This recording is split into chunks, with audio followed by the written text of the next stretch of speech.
Welcome to Cape Breton Movers and Shakers, where we have conversations with people who are doing positive things here in Cape Breton.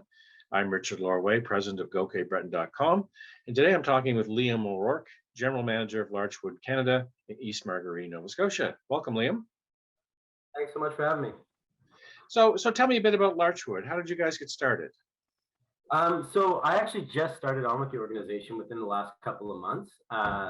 I took over for a gentleman, Don Beamish, who had run the organization, from my understanding, basically from its onset. The origin story that I've heard, and I have heard a few different stories over the years, is essentially that Larchwood started as a flooring company. I think it was probably in the early 90s, a gentleman purchased the building that we were located here in East Margaree, set up a sawmill here, and I think was milling a lot of different types of material that were coming out of Cape Breton. And one of the materials that he started playing around with was larch, or tamarack, juniper, hackmatack, I think they call it as well. Yeah. And the flooring operation, from my understanding, wasn't working perfectly. They had some good equipment, they had some great people, but it wasn't just making a go of it at that point in time. And another person got involved, the owner of the company now, and was, I think, moving the flooring along as well, but realizing that the flooring just wasn't going to be enough, and there was a real need to add some value to this material in order to make this a viable business. I think the very first cutting board was actually made as a gift to the owner. So they made an end grain cutting board out of larchwood that had been at that point being put into flooring production. And it just kind of grew from there. My understanding is that at the onset they had a single board, our medium original, and the line has just grown from there. So I think over the past number of years we've added some serving trays, some things like that. And so yeah, over the past about 20 years, the company's just continued to grow and grow. The gentleman that had been managing the company over the last 20 odd years was approaching retirement. I was actually running another woodworking company up in Dartmouth, and I was down here originally from Cape Breton. My wife's family's from the Margaree Valley, so I was well aware of larchwood. We've been buying them for wedding presents for years, and I was in here just talking to them about we were looking for inlays to do into boardroom tables, and I just mentioned to them, well, Margaree's awfully beautiful. If you're ever thinking about retirement, let me know. And that was about 2.5 years ago. Wow. And yeah, and the conversation started up pretty seriously about, let's say 6 months after that first conversation. And yeah, I mean, in all honesty, I'm just thrilled to be back in Cape Breton. I've had a fair bit of success in the companies I've ran in the past, and I love the brand at Larchwood. I love the team here. And the product that we make is beautiful. I'm late for our interview. Nobody else will know that, but because I got the privilege of jumping in with the sanders today, the last step of the process, essentially, on the cutting boards we make here. Gotcha. So, larch is a fairly underutilized species, is my understanding historically.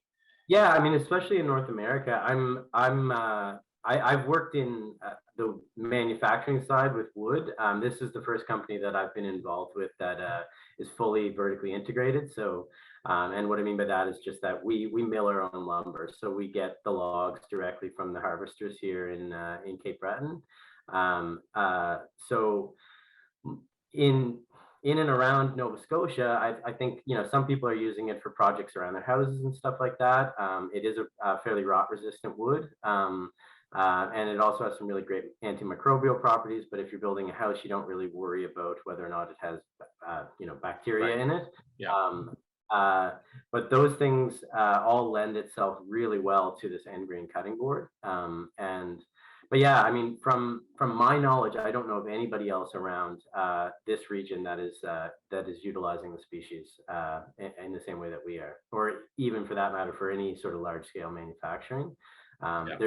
I mean, there are other versions of larch as well. So like there's Siberian larch, and there's quite a market for that in Europe. There's a lot of foreign companies and stuff like that over there. I mean, even here in Cape Breton, we primarily work with Eastern larch,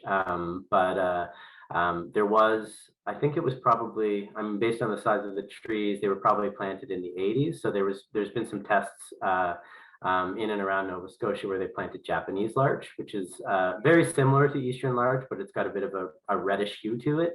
Okay. And so we've actually made some products from that where we milled up quite a large amount of that recently, and we're going to be turning that into some flooring and some other items in the new year. So Gotcha.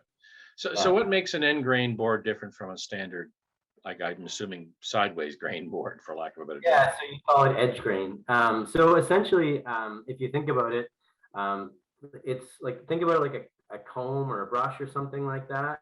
If you Right. cut into a comb like that, the fibers are just going to collapse back in. So you can chop and chop and chop on an end grain board, and the nature of that end grain, it self seals itself. Okay. So yeah, eventually you're going to start seeing knife marks, but it's not going to get chopped up in the same way that an edge grain board would. Right. And the durability of it is just it's like second to none. And larch is it's what's really nice about that species of wood. It's on the softer side of hardwood, so you do see a lot of edge grain boards out there that might be made out of like a walnut or a maple or something like that, which are beautiful woods, and not to say that they couldn't be used as a nice cutting board, but the thing that we're learning with time is that those boards on a nice kitchen knife are really, really hard on those knives. They dull them a lot quicker. They're gonna round over the edge of your knife. And larch is just soft enough so that it holds up. It's very resilient, but also doesn't damage your knife. And so there was a write-up in the National Post recently on I think it was by one of our customers. I think it's called Knifeware. And it was just about the best cutting board for kind of knife aficionados, and larch wood cutting boards were named as the best one in North America, which is a pretty awesome part of. So that is kind of amazing. Yeah, yeah. So I mean, your boards are not, they're priced at the higher end of the market, right? So absolutely, yeah.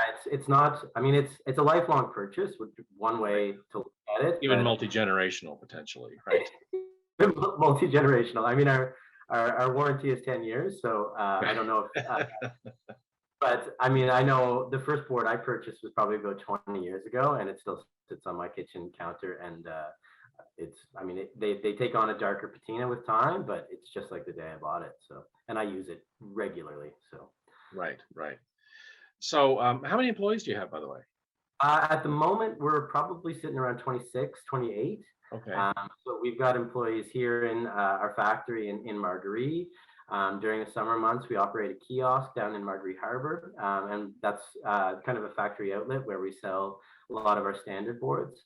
And then I think it was about 5 years ago, we opened up a small shop in Wolfville as well. So we've got a couple of staff that work down there, and that shop is actually open year round. Okay. So in terms of distribution, I mean, so where are your biggest markets geographically? I mean, I think our biggest market continues to be North America, but we sell all over North America. We have wholesalers that purchase boards from us from every corner of North America. We do a small percentage of our sales would be to the European market as well. And then one of the things that's grown quite substantially over the last 5 years would be the Asian market. So we sell, we have actually last night at 8:30 at night, I had a meeting with one of our Chinese customers. And that's a market that's been growing. And then the one that's probably grown the most substantially is in Korea. So we're, proudly all over the world. So we've, exporting, I think about 50% of the boards that we manufacture here in Canada are exported outside of Canada. And I mean, we have a sale running right now, and I know it's being advertised in a few different areas on the Eastern Seaboard in the US.